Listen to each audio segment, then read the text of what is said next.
I'm TJ Walker in New York for the Daily National. Was the Herman Cain campaign a massive fraud?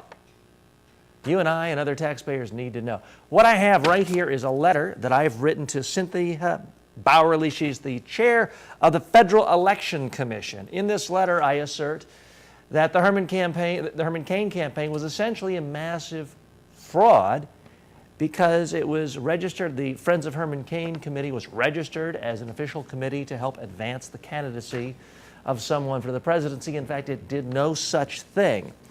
What I'm asking her to investigate is whether or not the Friends of Herman Cain are in violation of FEC regulations, and I'm asking her specifically to cease any of the process that would result in transferring funds from the taxpayers, from the Treasury, to the Herman Cain campaign because of the possibility that this is fraud.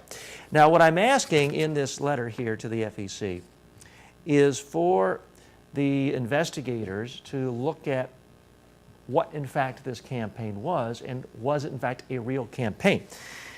This candidate, Cain, actually made no effort to build a traditional campaign in any of the early states, no campaign organization. What I'm asserting, and what others have asserted, is that this was nothing more than a profit-making venture to promote books, videos, speeches of Herman Cain. It was never, in fact, a real campaign. Obvious by the fact that he had no campaign organization. The candidate displayed no interest whatsoever in 50% of the job responsibilities of a president, i.e. foreign policy. Openly contemptuous of even knowing anything about foreign policy. Next, the candidate went on lengthy spreads where he didn't actually campaign. He didn't go door to door, he didn't knock, he didn't ask people for votes. All he did was use his candidacy as a hook to get on talk shows to promote his latest book.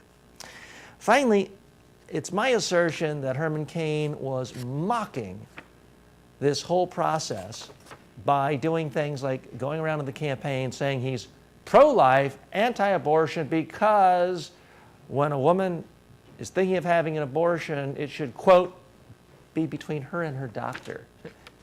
Absolutely complete, utter nonsense. As Rachel Maddow says, this is performance art. This isn't actual candidacy or a campaign. It's a fraud. I'm urging the Federal Election Committee to investigate this, and let's make sure Herman Cain does not get a penny of taxpayer matching funds. I'm TJ Walker in New York for the Daily National.